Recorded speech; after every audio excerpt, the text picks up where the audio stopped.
Hey, what's up guys, my name is Cherno. Welcome back to another episode of the Game Engine series. Hope everyone's doing okay this evening or morning or whatever time zone you're in. Last time we were working on the scripting system. We've been doing that for a while, obviously, in the Game Engine series, and specifically we were working on the whole having script fields and then being able to set them via the editor. So if we jump on over into the code and take a look at what that looks like, and by code I really mean into Hazel itself, then if we have like a player, for example, we have like speed and time as actual C# public variables, and we can set them from within the editor. So we can set like a speed of, I don't know, 0.5 or something, or I don't remember what a good value is, but like 2, and then that means that now when we move at that speed, and we can even see that kind of live like during the runtime, like while we're actually playing our game, we can see what the speed is set to as well as manipulated. But then we can also see like there's just this time variable to prove a point that increments like by the time step every frame, and that's what we're seeing here. So we can kind of read back that data as well as just adjust it, you know, while we're playing our game, and you can see that kind of gives us a player that can't even really bear his own weight when he moves up, and then make it a bit more, we can fly up. So there you go, right? That is basically what we're up to. Now today's stream is going to be a little bit short because I unfortunately have other stuff to do. But we're gonna still make the most of it, and specifically I want to like, we're kind of at the point where this system is working, but we didn't quite add serialization to it last time, so I just want to do that today, and then maybe also set up the usability a little bit more. So for example, one of the things that I really hate, and this is important, right? Like, I think that sometimes, like, and I've seen other people do this quite a lot, and it's really kind of frustrating, and I do it as well. I have been doing it as well for ages, like as part of this series, and that is every time I just hit F5, if you've noticed, how do I test my current setup? I hit F5 to like launch Hazel, to launch Hazelnut, then I go scenes and I drag in physics 2D test, right? Or like physics 2D, right? Like, why am I doing that every single time?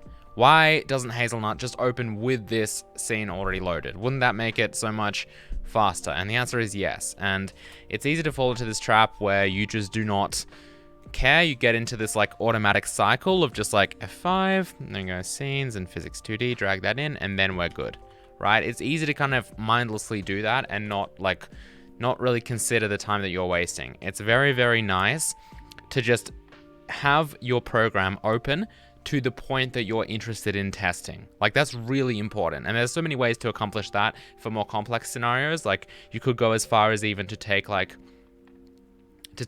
a copy of like the state of your program and the program's memory, and then like restore that memory. You could even go that far. Obviously we don't need to here, we just need to load the scene, so it's very easy, but there's a lot of different strategies for that. Is it true that every Ferrero Rocher chocolate ships with a copy of your game engine in it? Yeah, that's why Hazel's going to take over the world, because we've got the volume of units shipped.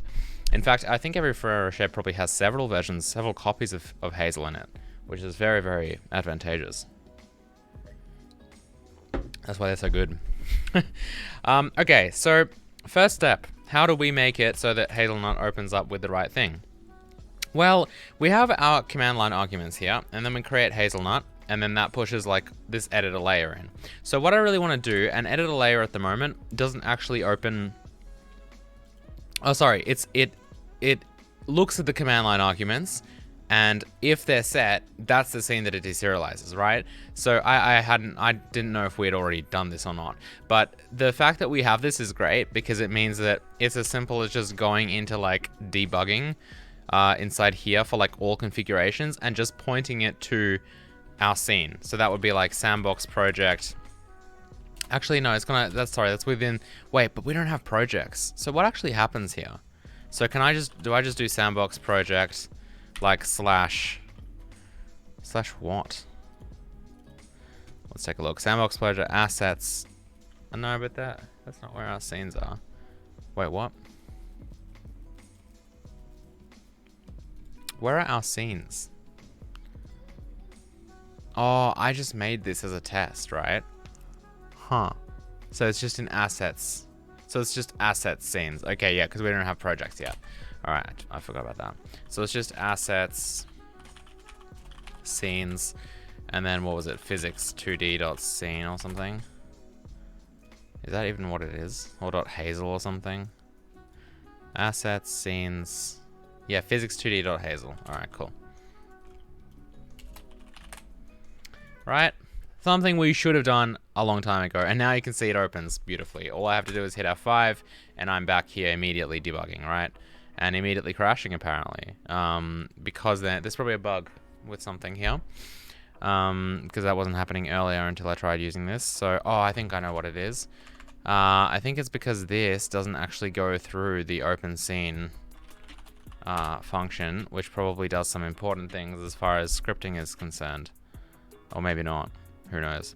So what does this do? This does this. Yeah, that's not what happens. So this is another example of trying to not duplicate your code. If we have a command line argument, we have a scene file path, why would we deserialize all of this into the active scene here? Like, that's just silly. Instead, we can just hit the open scene function with with the scene file path, right? And that's it. That's a much better way to go, and that might actually solve that crash without even me even understanding why that's a thing. Okay, that actually doesn't work because we can't do this, I think, before we have a renderer set up or something. Well, actually, that happens here. Fake Lobster, thank you for 25 months, and thanks for the tier 2 sub, appreciate it. Yeah, so we're trying to set the scene camera's viewport size to this, and I guess that's just part of opening a scene, which I don't know if we should necessarily be doing this. Like, so when we open a scene, it immediately does on viewport resize, but if we don't have a viewport, then that's kind of like game over. I don't know. At the moment, we have that assert in there. Oh, inside the scene camera, right? Okay, because this will try and do the thing. 0, 0 though. Yeah, I don't know what I want to do here. There's a few different options. Because, like, okay, so the reason this is a bit tricky is because inside the editor layer on attach function, we haven't rendered a single frame yet, which means we don't really, like, know how big our viewport is. I mean, we technically can probably find out, but obviously IMGUI is an immediate mode UI, which means that when we actually go through rendering IMGUI and we actually draw that image, which is our viewport, which happens over here, that's the stage at which we actually, like, grab our viewport width and height, right? So viewport size, we grab from the panel when we're actually rendering it so that we can actually figure out what the size is. And then based on that, if we need to, we do some kind of resizing. Now, that means, though, that if we load a scene before any of that is done, part of open scene, for some reason, tries to do on viewport resize. And I think I know why. Or maybe not, actually. It's weird that it tries to do that here, because I would have assumed that this is only necessary to do when we actually start rendering the scene. So that's why, like, I don't know if I like that. Like, why are we doing this? But I remember there was a reason why I added that. There was a specific reason, and it wouldn't have worked, I think, without it or something like that. So I'm not just dismissing it immediately. But also, it's weird that, like, that doesn't happen anyway. Like, because it has to happen somewhere.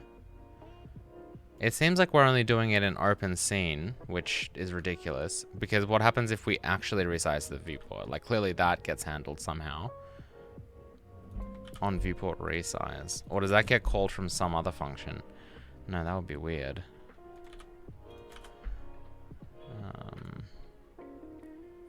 Just search all projects here. So there's 3. Oh, okay, right. So there it is. So it happens over here. Okay, let's try this. Let's just try inside open scene. Let's just try, whoops, to not call it and see what happens. I think there's something to do with, like, the camera component or something is gonna not be happy. Well, that worked actually, so I don't know. And if we make it, well, if we make a new scene, it also does that, right? So new scene will also do that. And what does that do exactly? So that will go through, yeah, because that actually goes through and resizes these cameras. But obviously that happens like every frame that it changes anyway. So like why? I don't know. Yeah, that definitely seems to work. I don't know. That's weird. That's suspicious. I'll leave it commented out for now, just in case we get a crash anywhere. But yeah. All right. So, what I want to do now is, yeah, now that we can actually hit F5 and open out scene immediately for testing, let's go ahead and serialize the functions, or rather the fields. So we have, oh, we're still zooming the camera in and out when we're, okay, let's fix that as well. This is going to be a little bit of a bug fixing / improvement stream, it seems, because I don't want that to happen. So at the moment, what seems to happen is we can obviously use the scroll wheel, right, to zoom in and out. However, if we're over like certain panels, it also seems to happen. But weirdly enough, yeah, like it does now. Oh, okay, I see. So the reason why that happens is because it looks like if the viewport panel is focused, meaning you've clicked on it, so that's now the focused panel, and I scroll somewhere else, it still will scroll, right? As in it still will zoom. However, if I click on another panel, so now this is the focused panel, now it won't. Whereas what really probably should happen is that if I'm hovering over this viewport, then it should, you know, zoom in and out, right? So, because otherwise, like obviously if this is the active panel, like I've clicked on my entity to select it, this panel is active, and then I want to scroll down here, like I'm not going to first click on this and then scroll. I'm just going to scroll, and that's going to also move the camera, which is not what I want, okay? So that's kind of an interesting thing, but basically, we almost probably want the inverse of that as well. So like, at the moment, a problem is that, well, at the moment the way we've got it set up is basically so that if you do select another panel, like this scene hierarchy or like properties or whatever, right? So this is my currently active panel. And then if I scroll here, oh, that will work. I don't know. Yeah, it will. Ah, okay, I see. So, okay, right. Good. Because I definitely want that to happen. Okay, so basically, if it's not, if the mouse is hovering over the viewport panel, even if it's not focused, it will zoom in and out, which is what we want, right? So we can kind of pass through this, and when we're over it, it will zoom in and out. But what we don't want is that behavior if it's focused but not hovered over. So there must be some logic here. I saw something here as I was scrolling through all this code that basically said something to do with the disabling viewport camera events or something. And that was possibly, yeah, when rendering the viewport as well. Yeah, block events. So it blocks events if the viewport is not focused nor hovered. Which is not what we want. I think what we want is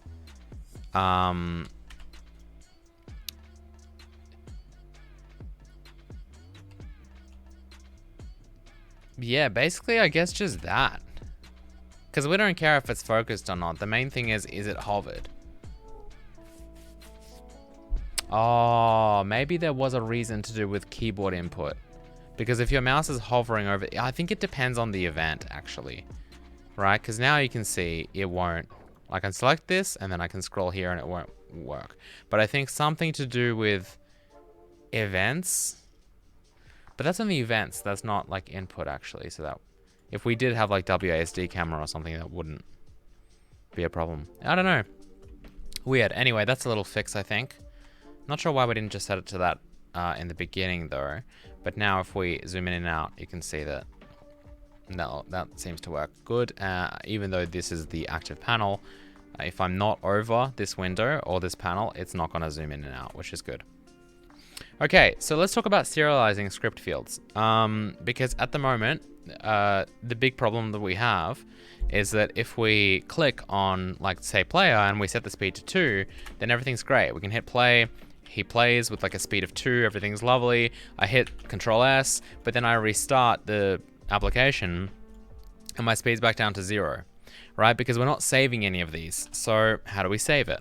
Well, if we go to the scene hierarchy panel to just refresh ourselves with how the system even works, the script component that we have over here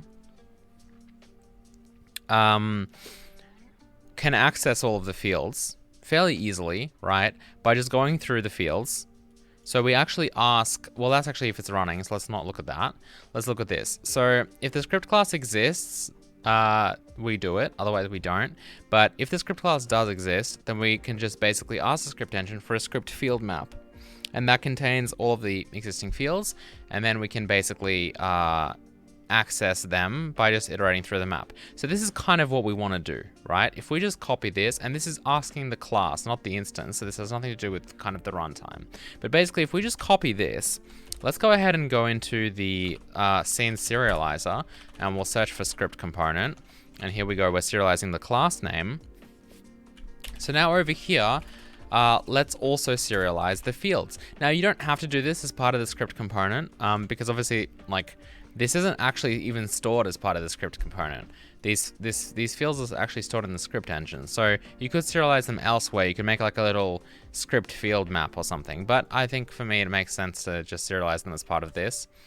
So if we kind of access them here, we need to get the class name of the component. Obviously, that's what we're doing here. Let's include the script engine.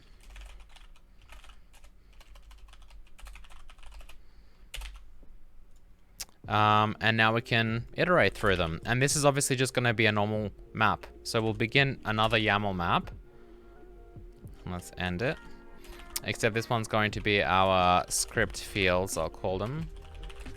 We can be explicit with this, even though it is a script component. So we'll begin this like little map. Before we begin the map, let's actually set a value though. So let's say script fields, and then the value is gonna be this map. Okay. And then we'll begin the map, and then we'll just go through, and we just really need a key and a value obviously for this map. And that's going to be, the name is going to be the key, and the value is going to be, well, okay, actually this becomes a little bit more complicated because we could probably have some kind of implicit type for this, but that's not really a good way to go. So instead we want probably some information about the field. So namely like the field type. Now, as far as script fields go, we do have like this whole script field type enum, which is nice to have, right? So that means that we have like an actual Hazel enum that corresponds to each type. So we can easily serialize that, because if we can get the field, which we can obviously, then we know the type because it's stored over here. So really what we want to do here is we'll have like the name. Well, we could just do an array. I think in Big Hazel, it's actually just an array instead of a map. Which is like fair enough. So yeah, there's two ways we could do this. We could either basically have a map of like exactly the same as this map here, or we could have like an array. So you have like a sequence, and then inside there you have a map of like, you know, script name, field name, field type, and field data. Which is I think that's exactly what sorry, it wouldn't look like that. It would look like this in YAML, right?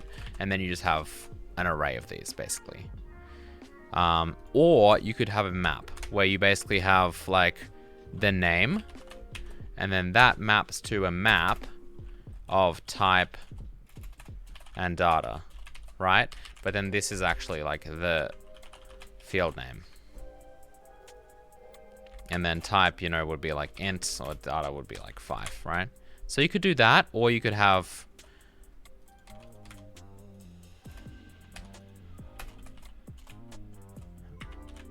int and data. So those are basically, these are the two different ways that we could do this. I mean, I'm sure there are different ways, but those are the two ways that kind of stick out. I don't know. I guess we'll probably just go with this array method, just because that's what Big Hazel does. And I kind of want this, like the scenes should more or less be compatible. If we, I just want to quickly pull up like an example scene file from Big Hazel. So if we look at like prefab sandbox from Big Hazel, which is like the default thing that you can start with. Let me quickly take a look at that. Where is that? Yeah, if you boot up Big Hazel, you'll get prefab sandbox as like the startup project. Sorry, the start scene of the sandbox project. And then, so you can see, like, for example, if we look at like the script component, then we have these stored fields. Okay, no, it's a bit different here. Okay, so we have, let's look at something more reasonable, like the FPS player or something. Okay, so we have the name. We actually have an ID associated with it. Then we have the name, and then we have data. But still, you can see it's an array of these things, right? And then we have type here,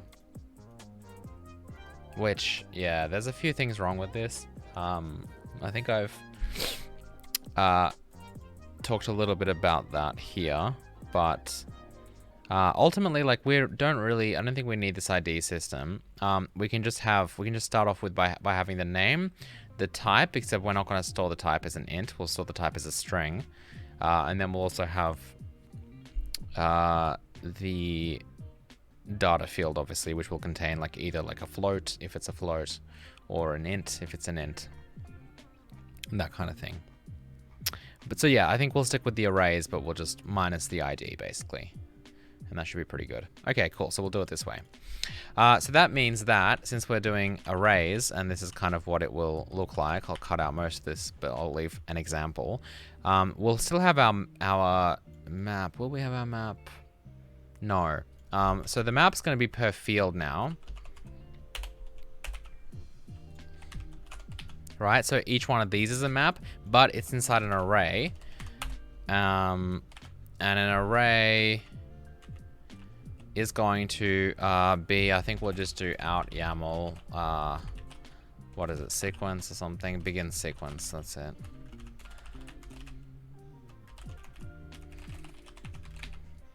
I guess we should probably check to see if we even have fields, right? So if fields dot size is greater than 0, then we'll do this. Otherwise, it's just a complete waste of time, obviously, to just go through all of these fields. I'm like trying to do this, but also because like I'm not sure. I think you might end up getting, like, you will end up still getting script fields, but it'll be empty. I'd rather just not serialize script fields at all, you know, if it's not there. That's easier than just having an empty script fields, if that makes sense, because that's just going to be extra text inside your scene file, which you don't need. Okay. Brilliant. So now we have like the name, right? And then the value is going to be, so key is name and value is going to be just, yeah, name, I guess. And then we're going to have type, which is going to be field dot type, but we'll come back to that in a minute. And then data. Now the data is going to depend on, like, you know, what the type is, basically. Okay, so let's talk about this first thing, type. I do not want to serialize this type as an integer. Can anybody tell me why? And why we generally don't want to do that for intermediate formats, at least.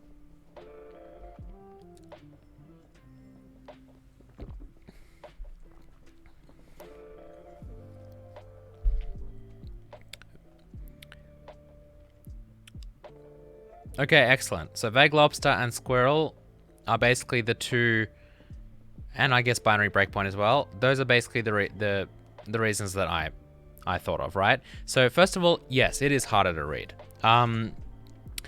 Why do we store these scene files? I'll bring up Prefab Sandbox again. Why do we store these scene files as text in the first place? Because they're production assets that we use to develop our game, right? Which means that we'll be merging like with other people potentially working on our project. We might need to resolve conflicts. We might just want to look at the scene to just inspect it if something is wrong, especially if we have a handmade engine, right? And we're not using something else.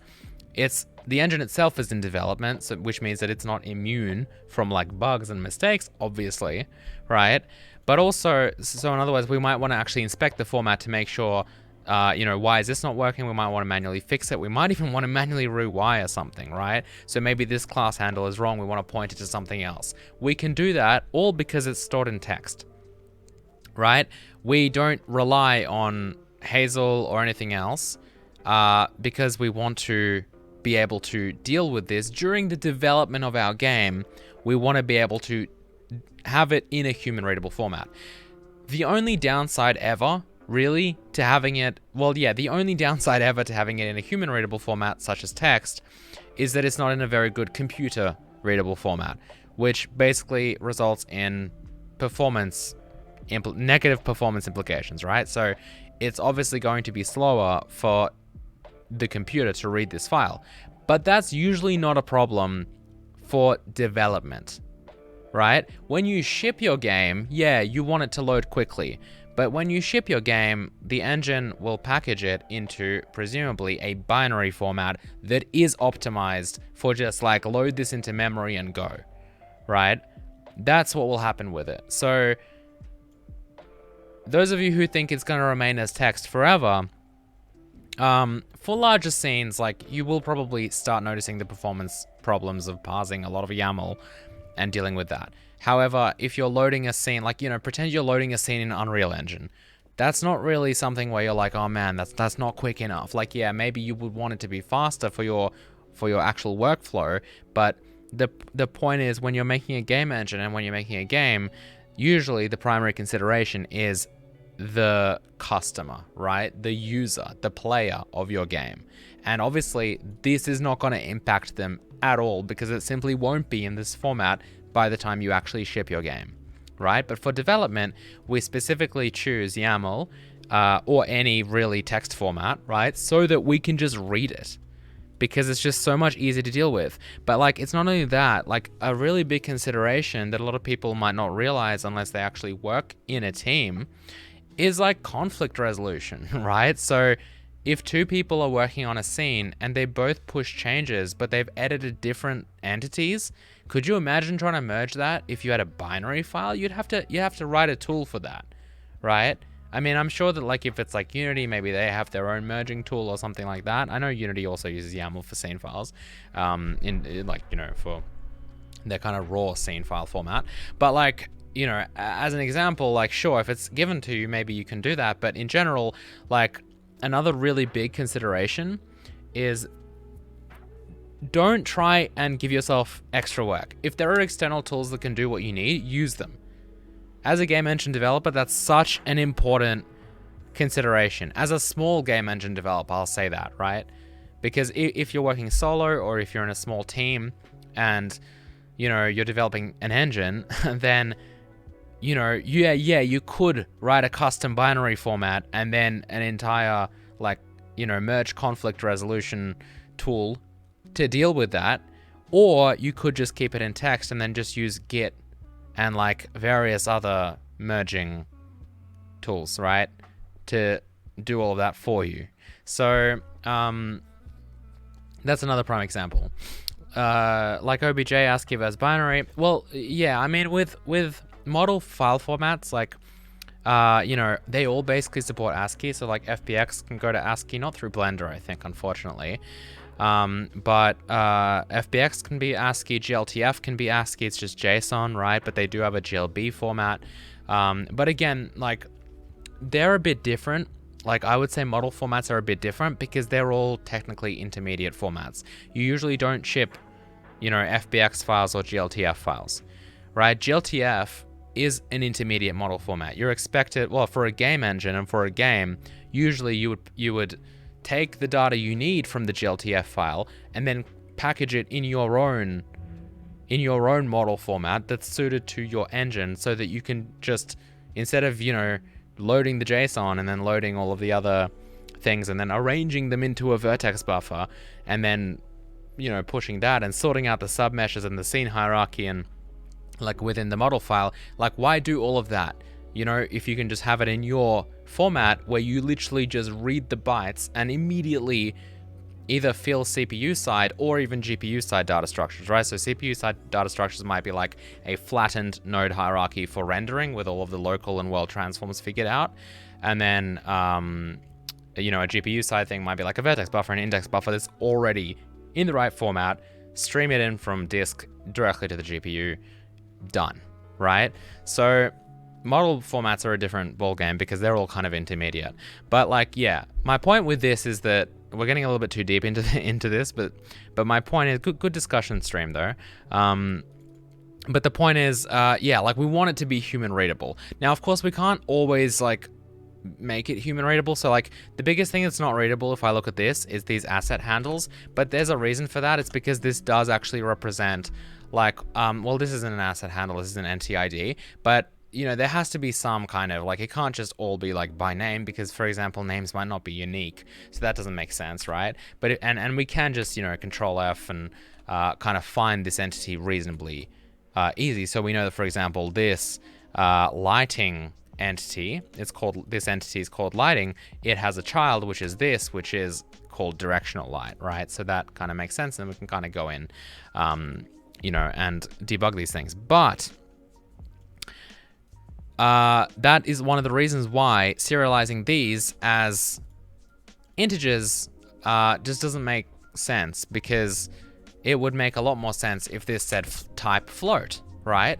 But not only is that an issue, so it's easily something that we could rectify. And of course, you know, in the binary version of this scene file that would be in the runtime for shipping, of course it would be an int, but it wouldn't be text either, right? It would just be binary data, right? And then of course it would be just the correct thing and you can just go. But for this, it would be much better to have it readable, right? But the other big consideration is, if you say that this is 12, then you commit basically for life, right? I mean, of course you can have versions for your scene files, but in general, you're basically committing to 12 being float, which means that you can never go back to, and this is like from Big Hazel, so it's not going to match up with what I'm about to show you, but if you go back to Script Engine, you know, if this is not 12, like if you just rearrange this, if you're like, oh, I missed something, let me just put in you know, whatever into here, like that's it. You know, whatever this used to be, 12. I almost got it right. I just eyeballed that. But this used to be 11, right? Now it's 12. So you've broken your whole format, which means you always have to keep adding stuff to the end, which is not really a big deal. Like with binary formats, you generally will keep doing that. However, you can see how it doesn't really matter what the integer representation is here if you actually serialize the string. Because float is always going to be float, so there's never going to be any kind of disagreements with like what is actually 12, right? It's just dead easy. And there's going to be a function, obviously, that will convert it to an integer or to this enum, and then from this enum into a string as well, right? So that will all kind of exist. And so it will happen automatically. And then of course, when it's time to binary package this for runtime, for distribution, you use the actual enum value, but that's different because obviously you're no longer working on Hazel, you're building your game. You're actually like packaging your game.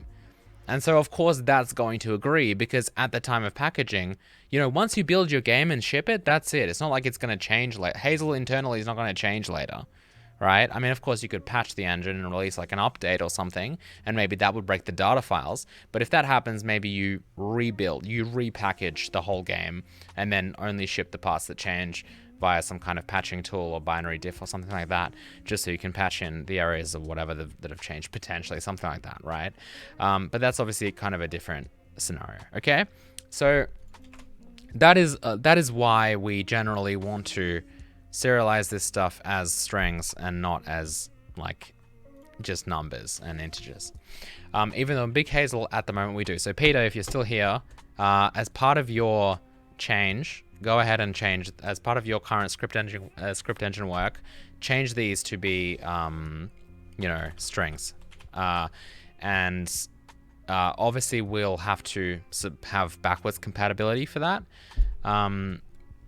But this is probably a good opportunity to also start introducing like a version system to scene files as well, so that we can very easily see what's up, right? However, whenever versions are introduced, obviously it's good to document what actually is the case there. But it's okay, because I think you can always just read this and maybe, you know, it's either going to be an int or a string, right? So like if we look at these fields, the type's either going to be an int or a string. And so therefore, if it's an int, it's the old system. If it's a string, it's the new system. So that doesn't even require that. Would you build backwards compatibility or one-off patch all your current scene files? Yeah, usually backwards compatibility, it depends, right? So for example, if the engine has customers, which usually it does, right? So like in Hazel's case, I'm sure there's a bunch of people.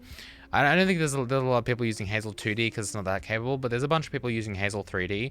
And obviously we have a bunch of existing games as well. And so clearly we can't just introduce such a breaking change where suddenly your old scene files don't load at all, right? So you basically either introduce actual backwards compatibility, meaning you can just load it, or you have an upgrade path for them, right? Which usually should be, you know, kind of like you open it, kind of like in Unreal Engine or in Unity or whatever, you open up the project and it's like, you know, this project needs to be upgraded to the latest version. And then you do that. And then basically we just replace this, you know, with int or whatever that appropriate type is, right? So yeah. Okay, cool. Anyway, let's get down to business because time is ticking. So what I want to do is with this script field type, right? What I'm going to do is introduce, like, we should probably have like a little utilities. I'll make a little namespace maybe down the bottom called utils. And this will just be like, for now, it will just convert script field type to and from a string, right? I think we've done this in other places as well, right? And we can just write these in the header file and make them inline. It doesn't really matter too much. If we do write it in the header file and implement it, it has to be either inline or static. Obviously, inline is a better choice for most cases, but we'll do inline script field type, and we'll just call it like script field type to string, right? I think like, yeah, I don't know if you can put that directly into the class or something like that, but I'm not going to bother with that anyway. So we'll take in a script field type. Sorry, this will return a const char pointer. There's no point in this returning a string, because it's going to be compiled into the binary anyway. And then we'll take in a script field type. And then we just have a switch statement for field type. And then we can generate all of these guys. And what I usually do is just one line all of this. We don't need the Hazel namespace either. So let's get rid of that. And then, yeah, we simply just return like none, right? For that one and float for this one. And yeah, it's pretty easy. Let's go ahead and align these because I like to align them.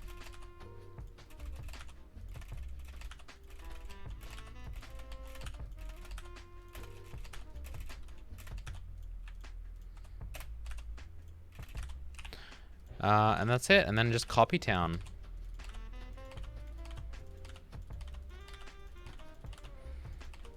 I think there's definitely, like, in other languages this is easier because you can just do enum to string without having to do this manually. And there is also some C++ utilities, like other external libraries that can do that. I honestly just prefer writing it out like this. It's not a big deal. And the code is obviously a lot easier and less complicated potentially to understand. So if it's, yeah, with none, what I'm gonna do is I'm gonna remove none and just make this return none, right? So therefore, if it's none of these, or it's actually none, it will return none, okay? And that looks pretty good, I think. Looks good. All right, let's do the same thing, but the reverse. So from string. So we have a to and from string. This returns one of these guys, and it takes in, let's make it take in a string view. Field type. And then this, now we'll just do a if field type. And because this is a string view, I think the operator probably is overloaded to just compare this properly. But yeah, we just do if it's, whoops, float. I don't really like defaults and switches. I use them sometimes, right? Like if we need to, but it also just makes more sense for me to just do that. I don't know why. Because, yeah, I don't know. I just don't like the idea of functions not returning something here. You know, kind of like when people write if true, you know, return, you know, something, else return that, and then it looks like the function doesn't have a return because it's actually in the else block, but obviously all code parts will terminate somewhere here. Like I'm just not a big fan of that stylistically, that's all. And yeah, like we could assert as well. Oh, sorry, we will assert. Yeah, so I guess in that case, I probably would, yeah, I forgot about the asserts. I probably would return none because none is technically a valid type. But then here we would assert unknown field type. I don't know if that, yeah, I mean, if someone casts it to that, it will be. Otherwise, I guess if you're just taking an int, you would cast it. But then we can just put this here. And then that way, obviously, in like release builds or in distribution builds or whatever, it would still return none as a string, but then you've got that here.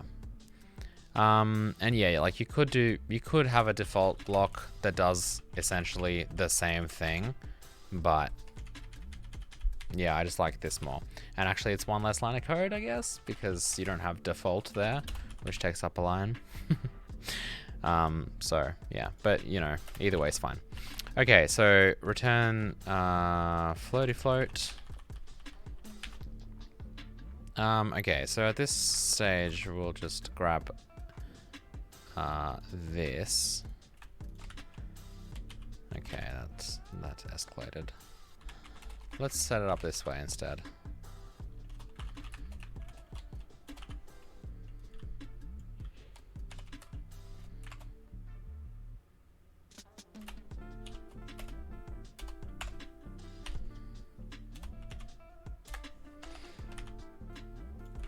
Got my fat stack here. And then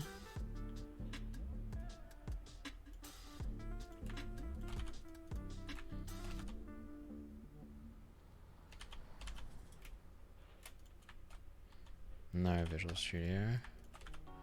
Just give me some space.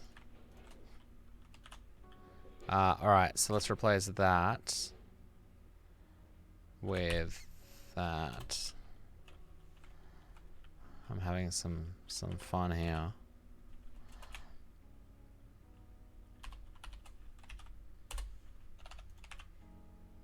And I think we're good.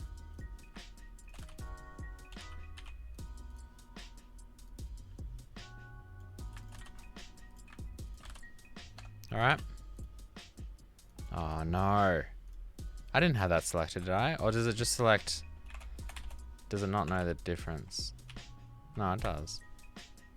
Oh, wait, what did I do there? Oh, because it was both. How did I do that? Okay, there we go. Here we go.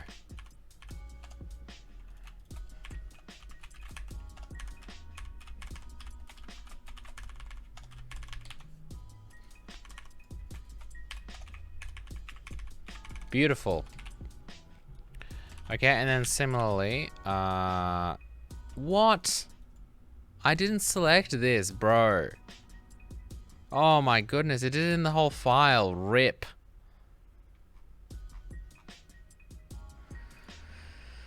How?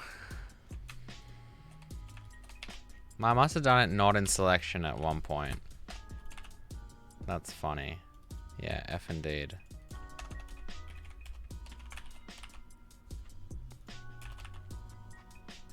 It's alright though.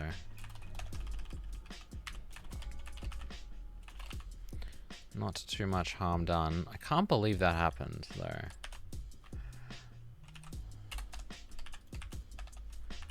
That's all it takes. Just one little mistake. And that's it. Okay, and then yeah, we do the same thing here. So false, unknown script field type. And then we return none. Alright. So that's it. Now we can convert between strings and ints. Pretty cool, pretty high tech. So when we serialize this, we can just do utils script field type from string, to string, and we pass in that field type and we're good, okay? So that is how we serialize that. Now, what we want to do with the data though is a little bit different because the data is actually, it's going to depend what the type is. So we actually have to, basically, like, I'll write the switch here, but we might actually pull this out into a utility thing. Is the Space Invaders guy there? No, he left already. It's like 8 p.m. Yeah, we can basically go through this and serialize the data as the appropriate type because we need to be able to retrieve it potentially from its buffer, right? So these script fields that we're going through, right? Let's go back to the scene hierarchy panel so we can see, right? So if, for example, it's a float, which is all we support at the moment, technically, then we have to ask this, we have to get the instance, right? So if it has been set in editor, so actually we need to copy this block. Let's quickly grab this, actually. Because really, we only do this if it's actually been set as well, I should note. So let's do basically if that equals end, then we'll continue. So we'll get out of that. Keep going. That way we'll get rid of this. And if it has been set, we'll retrieve it. And then this is basically where we are at the moment. So float case float. And we just do script get value float. Okay, so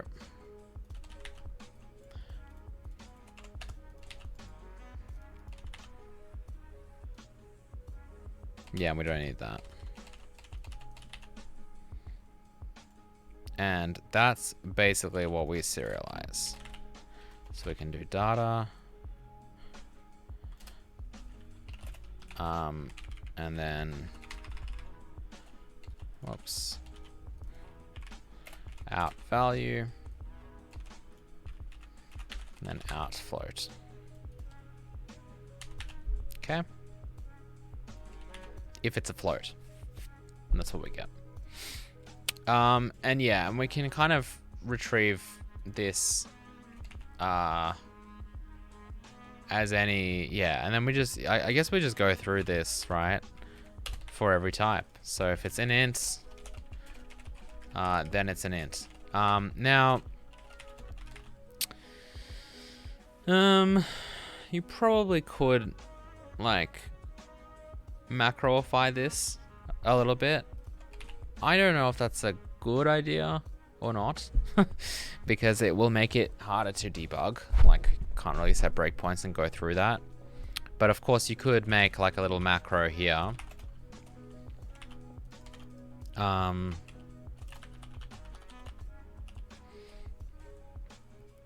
That basically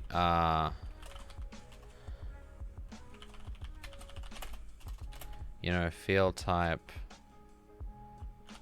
or something.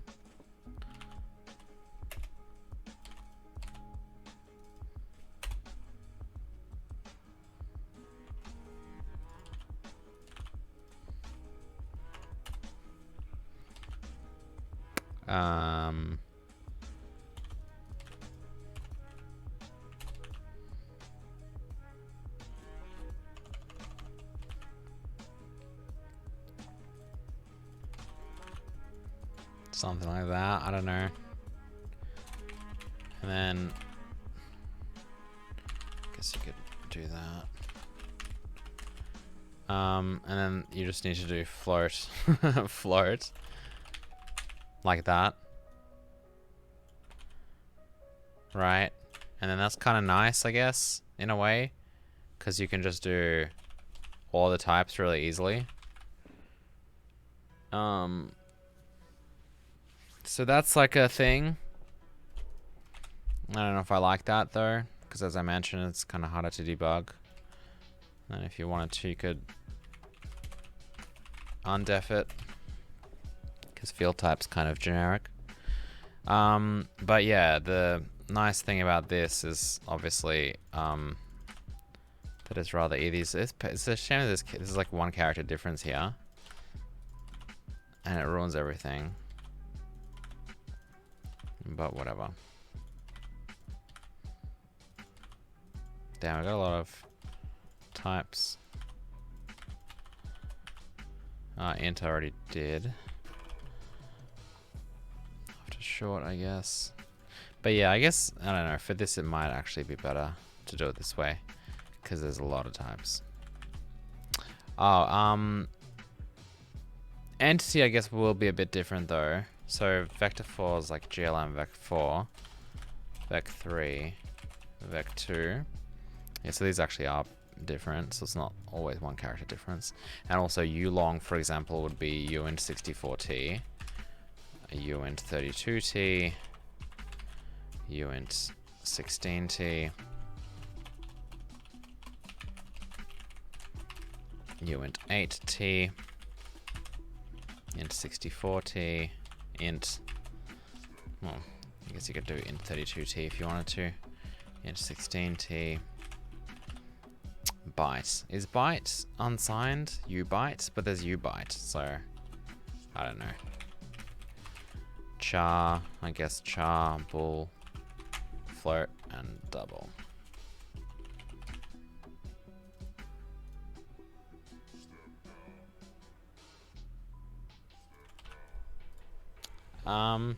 Yeah.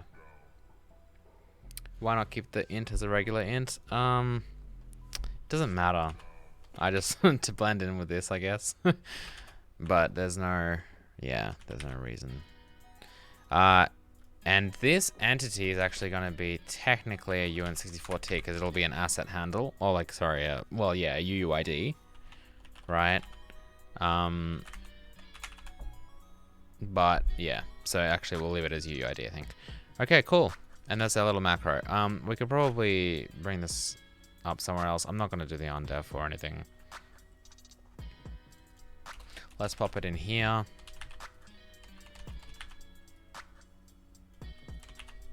And there you go. A little bit cleaner, right? But again, it's just the reason why I don't like doing this is because it's a bit of a nightmare to debug. But like, I don't know, like macros, like they're good sometimes because, for example, for something like this, like it makes it, I think, easier to read because there's only two things in here that you care about, and we've obviously parameterized them, right? So you can look at this and be like, okay, a long maps to int64t, right? So like it's super easy when you read this compared to if you had to read like a lot of this, because there's a lot of information here that you don't really care about. So in this case, that's why I quite like this, because it just looks it's just very easy to read. You just know that you're mapping a float to float. Of course, you still need to go to here and then be like, I mean, you could drop this down maybe to make the macro itself more readable. And these are obviously just arbitrary, but you can kind of look at this. Yeah, and I guess if you wanted to, you could also get rid of these guys. But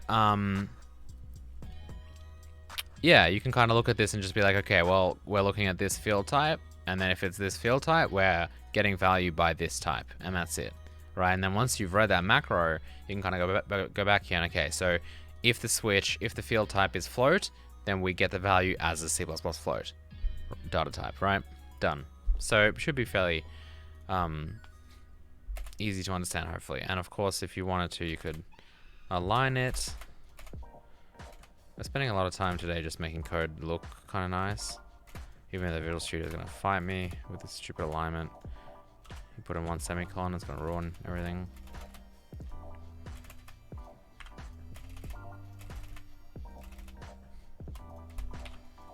Pretty cool. And then you can align this. Maybe we'll do everything like that. Yeah. Well, I don't know. What do you guys think? Do you guys like when code is aligned like this? Or not? Because I don't know. Like, I usually don't do this. I'm just having fun doing it today for some reason. But usually I don't really bother.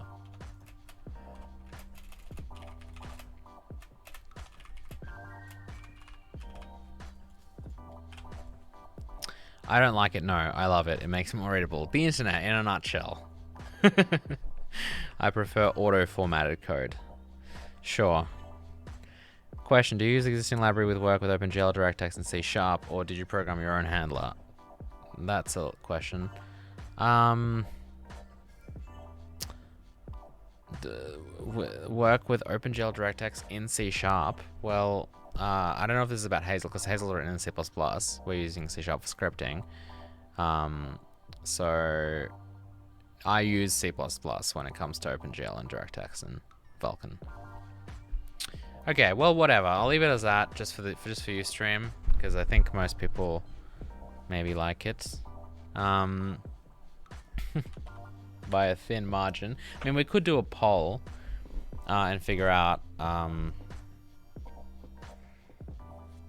guess we can do a little poll. Why not? Have some fun.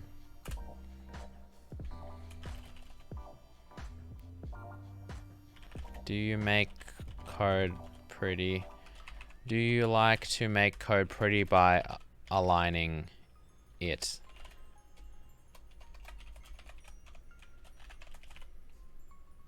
Okay, it's up. You guys know what I mean when I say that. Okay, now how do I pop out this stupid chat? Sorry, chat, I didn't mean to call you stupid. Alright, most people don't. Now the people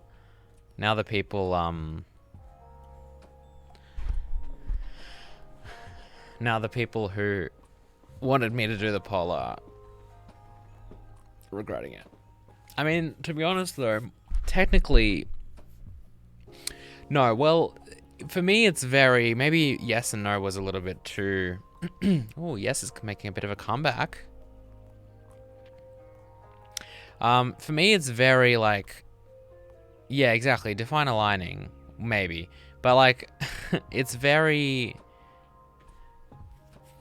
circumstantial, right? Like sometimes I do it, sometimes I don't. I'm gonna vote for yes, because yes is kind of making a comeback here, and also I do sometimes. So I'm rooting for the underdog here. Wait, I can't see the results. No, I can. 46-54, 47-53, 26-29. Almost over.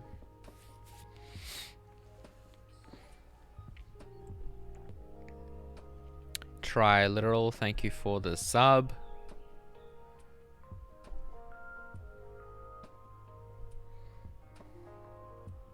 just gonna wash this. I'm a little bit sad that yes is losing and has lost probably, because even though I am probably falling more into the no category myself, it's close though. It's pretty much 50-50.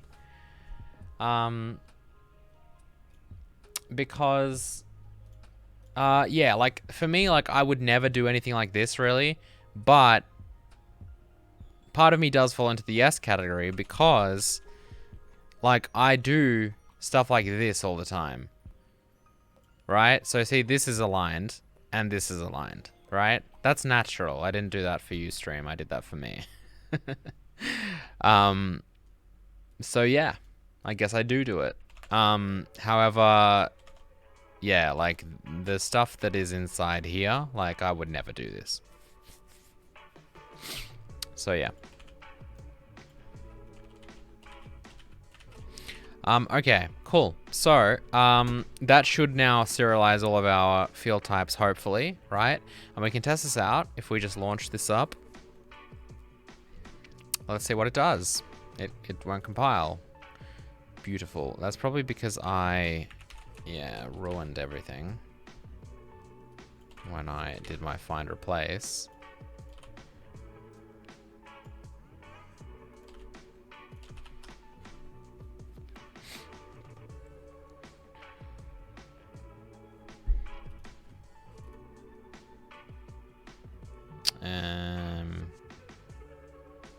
Oh, what? We already had this? Lol. We already had this. But it was in the CPP file. Alright, well, let's get rid of it. That's funny. I think we had that because we wanted to print it somewhere. Okay, cool. Type too large. Vec 3. Oh, Vec 3. Oh. Yeah, I didn't think about Vec 3s actually. When I did 8. Huh. I guess we might have to make this 16 so we can support up to Vec 4s. Yeah. Interesting. We'll have to do that for this guy as well. This is a static buffer though, so it's not really a big deal.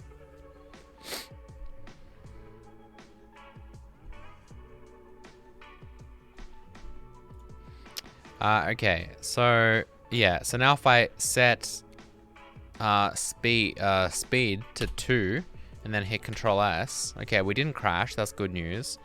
So if we go into our physics 2D, let's take a look at our script component, and we have so we have nothing for like the camera obviously, but for our player you can see we have speed, it's a float, and it's 2, right? Beautiful. That's what I want to see. Now we need to deserialize it, obviously, so that we can read that data in, because at the moment we're only serializing it.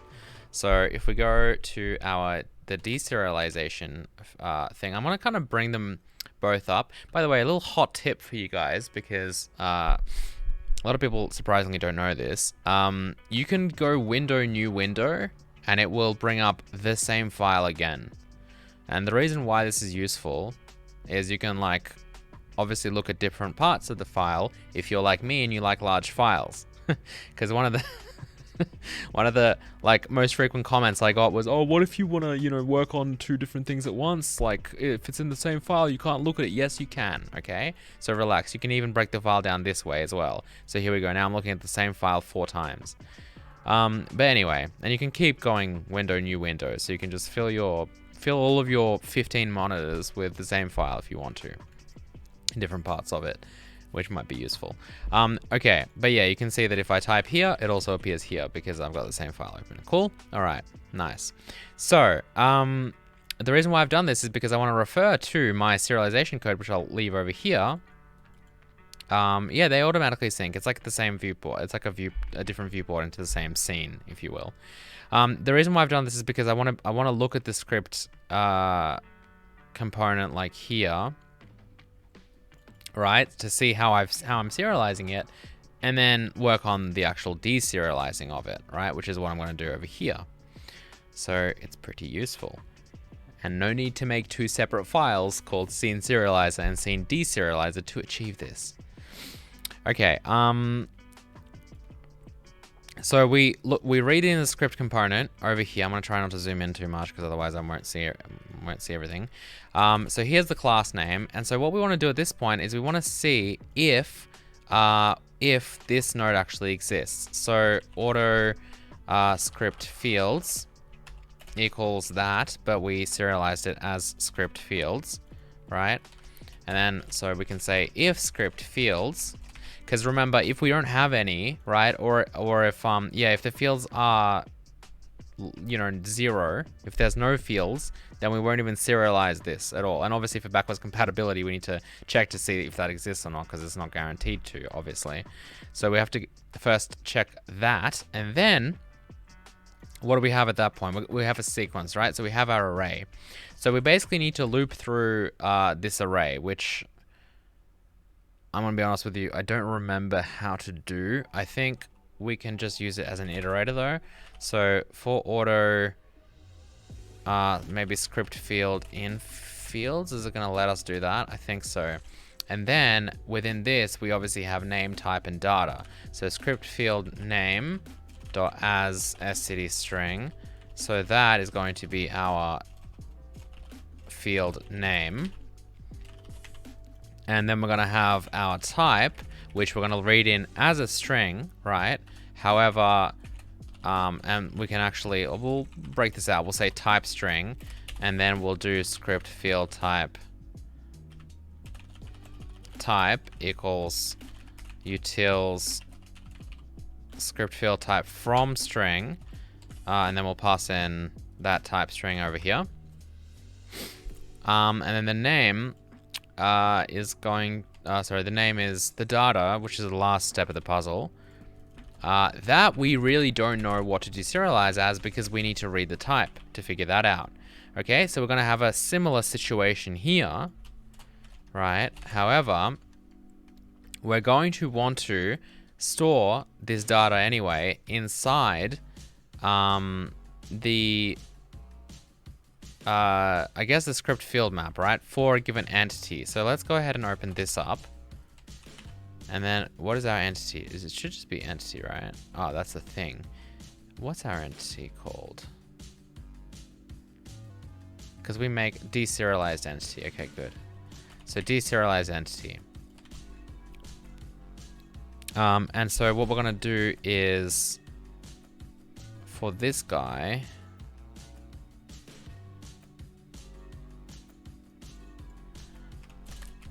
we should probably, so let's see quickly. So script field map. So from that into script field instance, and that refers to a field, which I guess we need to retrieve from mono. So let's see, entity fields dot. So entity fields name. How do we even create these, like in the first place? I guess the script engine does that, right? Entity script fields.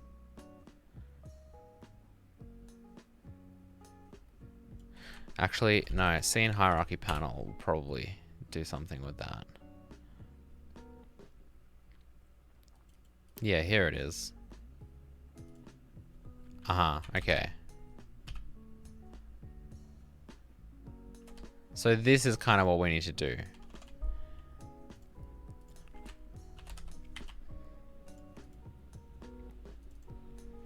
If it doesn't exist. If it does exist, we just need to do set value, I guess. But then the field, where do we get the field from? The field comes from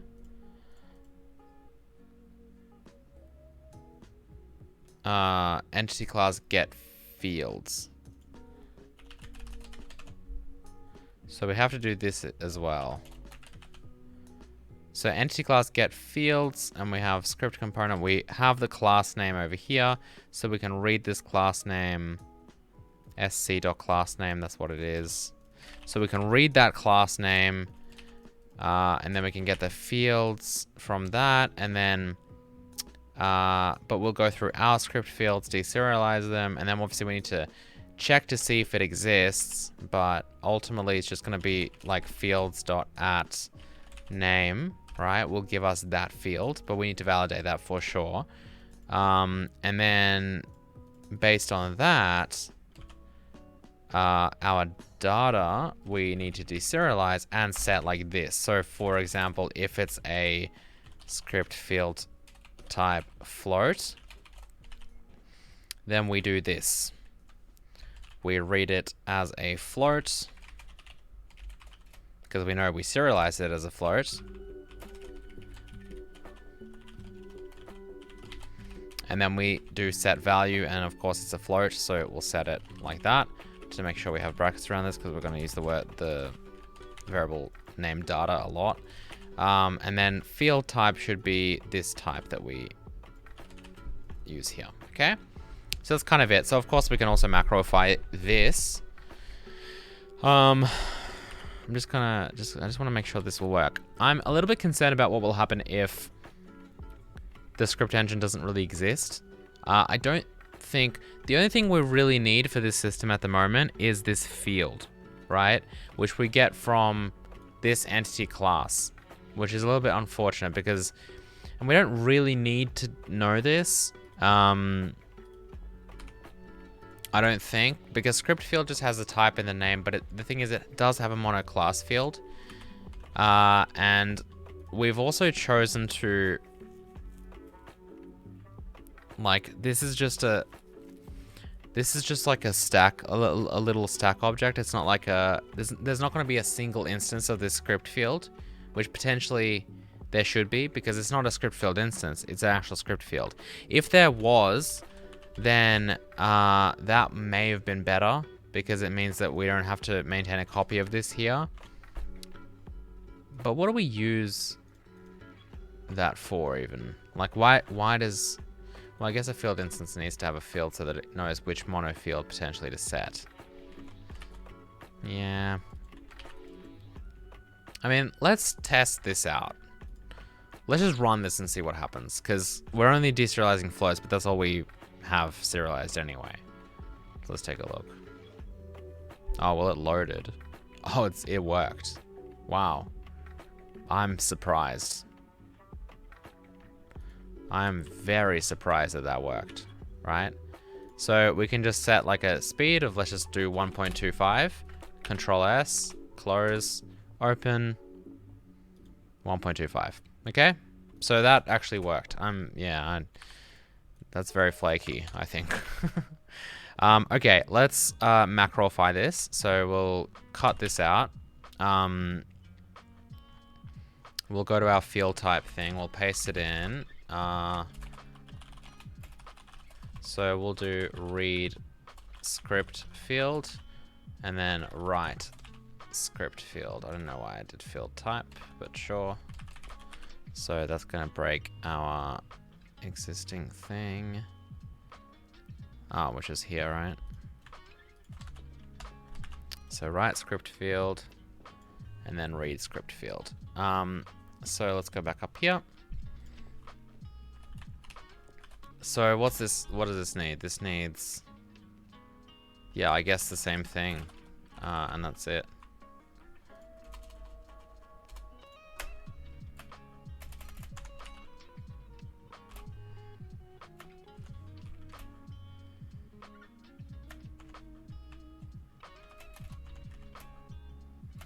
Lots of wasted spaces here. Oh, that's the break. Oh no, that's not the end. This is the end, and I guess we can put a semicolon there if we feel like it. Or we could put this in like a do-while loop. Actually, not quite.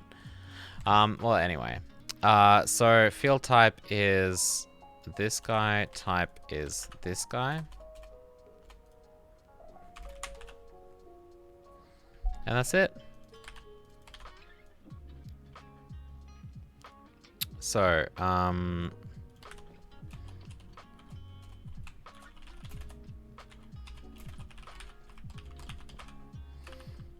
yeah, I don't know about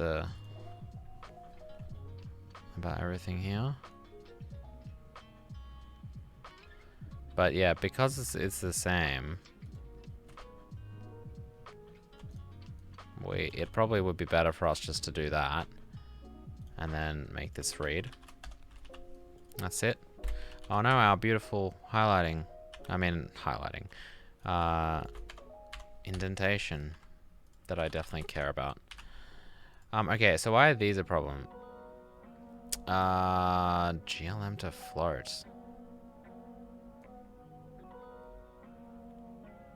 Well, we did add all of this stuff, right?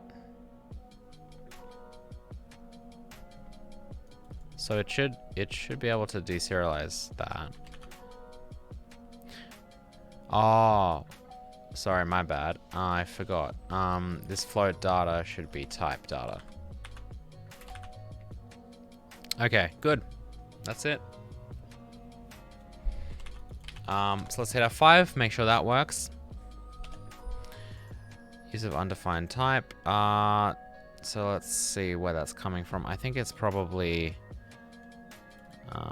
decode not found for UUID. Yeah, so UUID we didn't make a thing for. We can. It's very. Let's do it quickly. Because we could just UUID is a UN64T, so we could just make it we could make it a UN64T, and then we wouldn't have to do any of this, right? But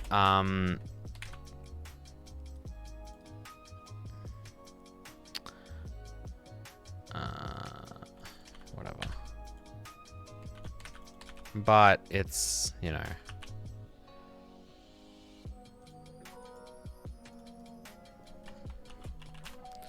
Where's that stored in UUID, which is in Hazel Core? But it's also just easier to just do this because that way you know that you are a UUID and you're good. That's probably why.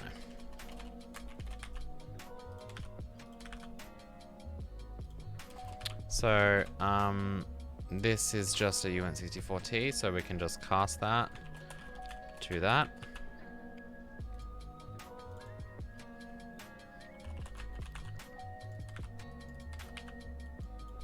And we'll retrieve it as a UN64T and set it like that.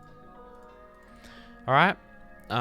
Let's just make sure that builds, and it does. Okay, cool. So there you go.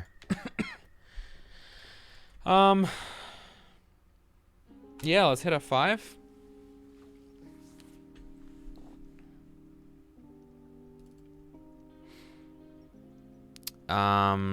I tried to load that, even though it's already loaded. Yeah, that works with our new macros, which is great. And we can move our guy, our player. It's all running through C#. And yeah, looks good. All right, so that's that. There's one more thing I want to do before we wrap up today, and that is,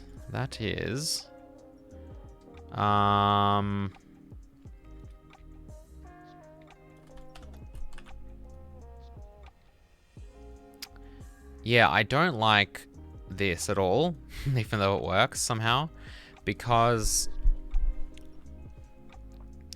like, first of all, there's no guarantee that fields will have a field of that exact same name. So I kind of want to make sure, like, I don't know, for now, let's just put asserts everywhere. I'm not going to bother handling this, so to speak. I mean, I could, but I'm just going to assert that, and I'm also going to assert that fields dot find name doesn't equal fields dot end, right? And ultimately, we could do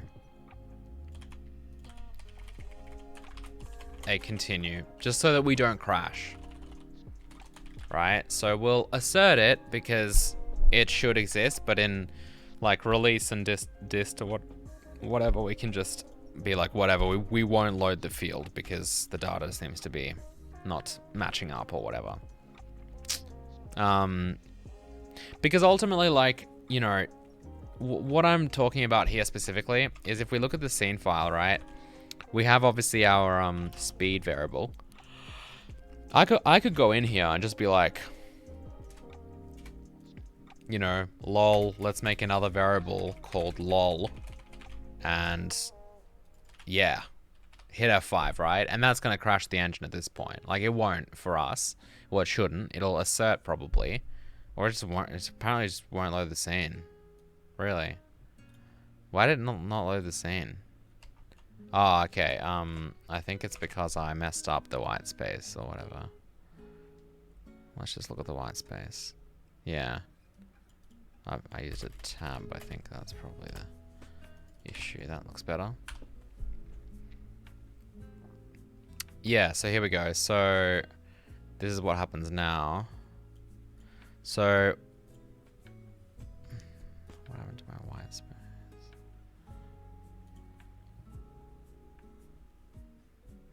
Why can't I toggle that off?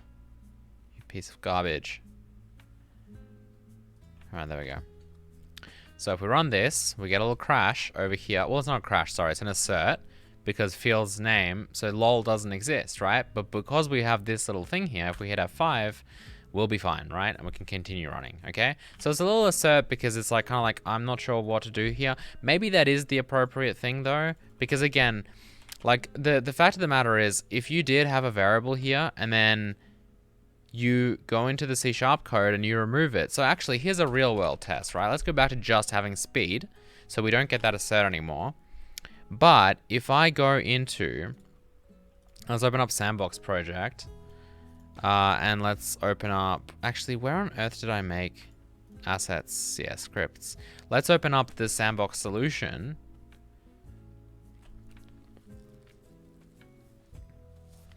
And then let's go into speed and let's just get rid of that speed variable, right? So if I get rid of that speed variable, set this to like 1. And then I build it. This could be a real world example of you've edited your code, right? And then you've built it. And then if we launch Hazel, like that doesn't exist anymore. And so here's that breakpoint, right? Because that doesn't exist. And so I guess you should still be able to load it, but then you just won't have it here, as you can see. And the cool thing is, if I now go back to Sandbox and I actually restore this, because maybe it was a mistake or the binary wasn't built correctly or I built the wrong one or whatever. If I rebuild this and then launch Hazel back, right, I'm not going to get that assert and I have my data because I didn't save the scene, so I didn't overwrite it. So my data was not lost. And that's actually really, really, really useful in practice. So I actually quite like that. I think that's good. And then ultimately this can become, like, this is an assert, but let's make this, turn this assert into editor log message or something. Into hazelnut log message or log warning or something, right? Because it's not bad that it's, like, it shouldn't really be an assert, but you being notified, about it, like, I think it's a good idea, right? Okay, so that's it. Hope you guys enjoyed the Game Engine series. This episode we did a good thing. We had a bunch of discussion about all of this stuff, and we obviously implemented the reading and writing of all of these actual script fields, which is pretty cool. Hope you guys enjoyed. Next, I don't know. I think we should probably develop the game a little bit more next, to be honest, to get up to like some, I mean, we still don't have UI for like most of the types except for float, actually. So we need to do that, I think. But aside from that, like, I think it might be a cool idea to actually kind of work on that little game and add some more things to it, because that's going to involve us extending the scripting system, obviously, to support that. We could also work a little bit more on UI, so picking class names instead of having to type them out manually, which is what is happening at the moment. So lots of stuff to do. So yeah, but I hope you guys enjoyed. Don't forget to support the series and Hazel on patreon.com/thecherno, and I will see you guys next time. Goodbye.